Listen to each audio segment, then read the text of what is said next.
అదే నేను చేసిన బ్లండర్ మిస్టేక్ అని నేను అనుకుంటాను.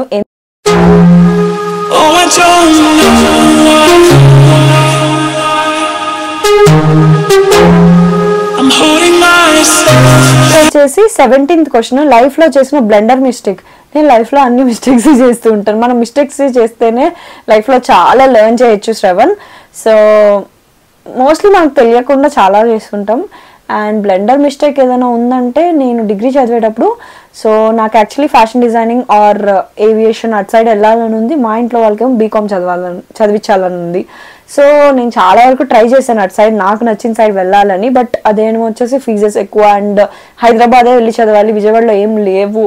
సో ఆ టైంలో వచ్చేసి నేను ఇంట్లో వాళ్ళకి ఒకటి అడిగాను అనమాట, నన్ను వీడియోస్ చేయడానికి ఒప్పుకుంటే టిక్టాక్, సో నేను బీకామ్ జాయిన్ అవుతా అని. అదే నేను చేసిన బ్లండర్ మిస్టేక్ అని నేను అనుకుంటాను. ఎందుకంటే దానివల్ల ఇప్పుడు నా కెరీర్ అనేది మారిపోయింది. సో ఒక్క వీడియోస్ వల్ల ఆ హ్యాపీనెస్ అయితే వచ్చింది, కానీ ఇది మారిపోయింది అనమాట. సో అది నేను అనుకుంటాను. అండ్ నెక్స్ట్ వచ్చేసి 18th క్వశ్చన్, వెనక ఉన్న డాగ్కి ఎన్ని డాట్స్ ఉన్నాయి? డాగ్ నేమ్ ఏంటి? సాహిత్.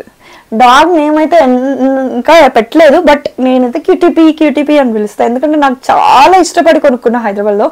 సో మాకు చిన్నప్పుడు, నేను పుట్టినప్పుడు నాకు అంత ఊహ లేదు, బట్ అప్పుడు ఇలాంటి డాగ్ మా ఇంట్లో ఉండేదంట. బట్ తర్వాత అన్ఫార్చునేట్లీ చనిపోయింది. అండ్ మేబీ అలాగే వచ్చిందేమో తిరిగి. డాట్స్ అయితే ఎన్ని ఉంటాయో లెక్క పెట్టలేను, మీరు లెక్క పెట్టి చెప్పేయండి. 19th క్వశ్చన్ వచ్చేసి, what is your first biggest achievement? Marshal అడిగారు. సో నా ఫస్ట్ బిగ్గెస్ట్ అచీవ్మెంట్, నేను తెలుగు ఎస్ఏ రాసినప్పుడు నాకు ఫస్ట్ వచ్చిందనమాట. అసలు నేను ఎక్స్పెక్ట్ కూడా చేయలేదు, ఎందుకంటే నాకు తెలుగు అంతా రాదు. సో అప్పుడైతే సబ్జెక్ట్ ఉంది, ఇప్పుడైతే లేదు. సో నేను అసలు అది ఎక్స్పెక్ట్ చేయలేదు. అండ్ నెక్స్ట్ బిగ్గెస్ట్ అచీవ్మెంట్ ఏదైనా ఉందంటే, నేను పవన్ కళ్యాణ్ని చూడడం. నా లైఫ్లో నిజంగా నేను అట్లా ఒక పర్సన్ని చూసి ఏడుస్తా అనేసి నాకు తెలీదు.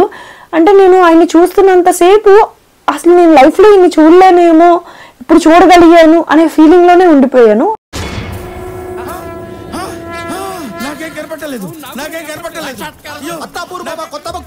ఫస్ట్ టైం ఏడ్చాను ఆయన్ని చూస్తుండే. మేబీ అదే నా బిగ్గెస్ట్ అచీవ్మెంట్ అయి ఉండొచ్చు. అండ్ 20th క్వశ్చన్ వచ్చేసి, which was the last time you apologised and what for? నేను లాస్ట్ టైం అపాలజైజ్డ్ చెప్పింది, సో నేను యాక్చువల్లీ లాస్ట్ టైం ఒక రాంగ్ డెసిషన్ తీసుకున్నా. యాక్చువల్లీ రాంగ్ కాదు, బట్ అది అలా మారుతుందని నేను అనుకోలేదు. సో నేను మా తాతయ్యకి వెళ్ళి సారీ చెప్పాను దానికోసం. నెక్స్ట్ 21st క్వశ్చన్ వచ్చేసి, what is the craziest thing you did recently? Vijay అడిగారు. సో నేను చేసిన క్రేజియస్ట్ థింగ్ ఏం చేయలేదు యాక్చువల్లీ రీసెంట్గా అయితే. లైక్ చిన్న చిన్న పిల్లల మీమ్స్ ఉంటాయి కదా, హ్యారీ పోటర్ కావాలి కిండర్ జాయ్, అలాంటి సేవ్ చేసుకున్నా. అంత క్రేజియస్ట్ థింగ్స్ అయితే ఏం లేదు. నాకు పొద్దున్న లేస్తే మా తాతయ్య వాళ్ళ ఇంటికి వెళ్ళడం, లేదంటే మా ఇంటికి రావడం, ఇవి తప్ప అసలు క్రేజియస్ట్ థింగ్స్ ఏమి ఉండట్లేదు నాకు. నా లైఫ్లో అన్ని సీరియస్ థింగ్స్ జరుగుతున్నాయి ఈ మధ్యకాలంలో అయితే. అండ్ 22nd క్వశ్చన్ వచ్చేసి, సనా నీ కోసం సైంటిస్ట్ వసీకర్ అండ్ చిట్టి రోబో వస్తే ఎవరిని చూస్ చేసుకుంటారు? సాహిత్ అడిగారు. Super question Sahith. సో నేనైతే ఆబ్వియస్గా సైంటిస్ట్ వసీకర్ని సెలెక్ట్ చేసుకుంటా. ఎందుకంటే వసీకర్ని ఎందుకు సెలెక్ట్ చేసుకోవాలంటే, అలాంటి 1000 చిట్టి రోబోట్స్ని తను క్రియేట్ చేయగలడు. అండ్ తను మనిషి, ఎప్పటికైనా చిట్టి రోబోని డిస్మాంటిల్ చేయొచ్చు. బట్ వసీకర్ని డిస్మాంటిల్ చేయలేం. Even he will die, but అంటే నాకు కావాల్సినవన్నీ చేసి పెట్టేదైతే ఆబ్వియస్గా ఒక రోబోట్ని అయితే మనం సెలెక్ట్ చేసుకోలేం కదా, ఇనుపని. ఆబ్వియస్గా మనిషే కావాలనుకుంటాం కదా. సో అందుకని నేను వసీకర్ని సెలెక్ట్ చేసుకుంటా. But Chitti robot will be my assistant లాగా అనమాట, క్యూట్ అసిస్టెంట్. సో నాకేం కావాలన్నా చేసి పెట్టే అసిస్టెంట్. సో అట్లా. సో వసీకర్ అంటే ఆబ్వియస్గా చిట్టి రోబో ఉంటాడు. So what is your dream till now? Shravan అడిగారు. సో నా డ్రీమ్ ఏంటంటే పవన్ కళ్యాణ్తో ఒక ఫోటో దిగాలి అంతే, ఇంకా లైఫ్లో చాలు. అండ్ నెక్స్ట్ ఫ్రెండ్షిప్ గురించి చందు రెడ్డి అడిగారు. నాకు యాక్చువల్లీ ఫ్రెండ్స్ అంటే అస్సలు ఇష్టం ఉండదు. ఇంట్లో వాళ్ళని ఎక్కువ కేర్ చేయరు ఫ్రెండ్స్ వాళ్ళు అనేసి నాకు బాగా ఒక బలమైన నమ్మకం అన్నమాట. సో ఫ్రెండ్స్ వల్ల కొంచెం మ్యానిపులేట్ అయ్యే ఛాన్సెస్ కూడా ఎక్కువ ఉంటాయి. నేను ఏంటంటే కొంచెం ఫ్యామిలీతో ఎక్కువ ఉండాలి, ఫ్రెండ్స్ కూడా ఉంటారు బట్ అది బయట వరకే అన్నట్టు ఉంటాను అనమాట. సో ఏదో అక్కడ వరకే డిలీట్ అంతే. యువర్ హాబీస్ అడిగారు విజయ్. నా హాబీస్ వచ్చేసి నేను పోర్ట్రేట్స్ వేస్తాను, మనుషులు డ్రాయింగ్ అయితే వేస్తాను ఫేస్, అండ్ నార్మల్ ఆర్ట్స్ కూడా వేస్తాను, అండ్ పెయింటింగ్ కూడా చేస్తాను నేను. అండ్ నెక్స్ట్ వచ్చేసి నాకు స్కేటింగ్ చేసేదాన్ని ఇంతకుముందు చిన్నప్పుడు, బట్ ఇప్పుడు కాదు. టెన్నిస్, కబడ్డీ అవన్నీ ఆడేదాన్ని, ఇప్పుడు ఏం ఆడట్లేదు, అసలు టైం కూడా కుదరట్లా. ఇప్పుడైతే చేసేది ఆర్ట్సే. నెక్స్ట్ ఒక బుక్ రీడ్ చేస్తున్నాను అండ్ రీల్స్ చేస్తాను అంతే. And next 27th question, when you will cut nails? నా నెయిల్స్ అనేది కట్ చేయడం అనేది జరగదు, దానికి అంతటా అవి ఊడిపోతాయి తప్ప, ఊడిపోయి మళ్ళీ పెరగడం అట్లా జరుగుతాయి తప్ప నా నెయిల్స్ కట్ చేయడం అనేది జరగదు. అండ్ నా నెయిల్స్ కట్ చేసింది మాత్రం ఫర్ ది ఫస్ట్ టైం నా బుడ్డోడు, మా అక్క వాళ్ళ కొడుకు నైనిష్ గాడి కోసం అనమాట. చిన్నపిల్లోడు కదా, ఎత్తుకున్నప్పుడు ఏమైనా గీసుకుంటే కనీసం చెప్పలేరు వాళ్ళు, చిన్న పిల్లలు కదా, 1 year బేబీ కదా, సో అందుకని నేను వాడి కోసం అని కట్ చేసుకున్నా. బట్ ఇంకా అంతకు మించి అయితే ఎప్పుడు కట్ చేసుకోలేదు. అండ్ నాకు ఈ కట్ చేస్తే అసలు టైప్ కూడా చేయలేనబ్బా. నెక్స్ట్ క్వశ్చన్, మీరు స్ట్రాంగ్గా ఎలా ఉంటారు? Have any motivation to ladies? Yes, actually నేను స్ట్రాంగ్గా ఉండడం అనేది ఈ వీడియోస్ ముందే జరుగుతుంది. యాక్చువల్గా ఎవరి పర్సనల్ లైఫ్లో అయినా, నాదైనా ఎవరైనా సరే, నా లైఫ్లో ఏం ప్రాబ్లమ్స్ లేవు అని చెప్తే మాత్రం అస్సలు నమ్మద్దు. ఎవరి లైఫ్లో అయినా ప్రాబ్లమ్స్ అనేది ఉంటాయి, బట్ కొంతమంది లైఫ్లో ఏంటంటే కొంచెం ఎక్కువ ఉంటాయి అనమాట.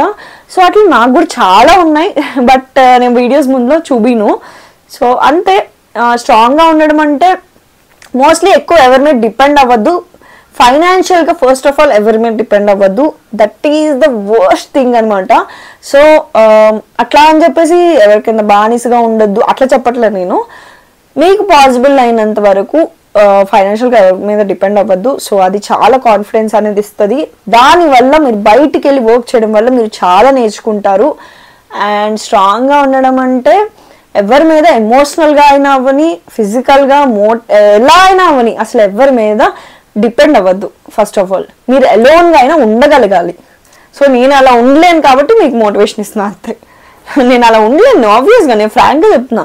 సో అట్లా ఉండగలగాలి, ఉంటే మాత్రం చాలా బాగుంటుంది. అండ్ నెక్స్ట్ వచ్చేసి time management, how you manage everything like work, education and YouTube and home? Correct question, thank you so much for asking. చాలా మంది అడిగే క్వశ్చన్ ఏంటంటే, నేను MBA చేస్తున్నాను అండ్ యూట్యూబ్ చేస్తున్నాను అండ్ హోమ్ని మేనేజ్ చేస్తున్నాను and work, software developer. So ఇవన్నీ ఎట్లాగా అనేసి అడుగుతున్నారు.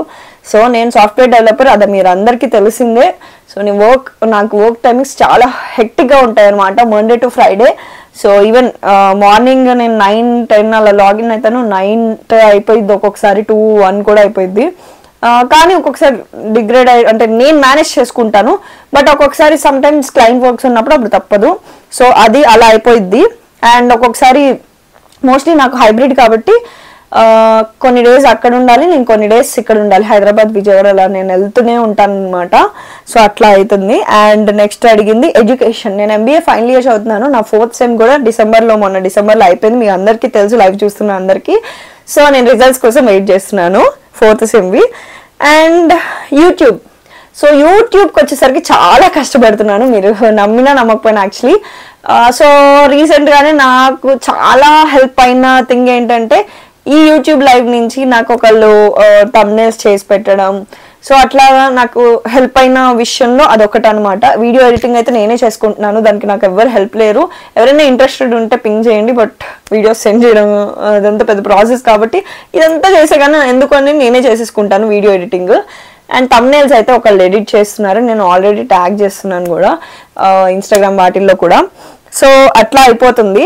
అండ్ కంటెంట్ కోసం చాలా కష్టపడుతున్నాను. అండ్ లైవ్ చేయడానికి ఇన్ అవర్స్, ఇవన్నీ అంటే అవర్స్ కంప్లీట్ చేయడానికి చాలా కష్టపడుతున్నాను, అది మీ అందరికి తెలుసు, లైవ్ చూస్తున్న అందరికీ. అండ్ హోమ్లో వచ్చేసి యాక్చువల్లీ పాప మా మమ్మీ చాలా కష్టపడతారనమాట.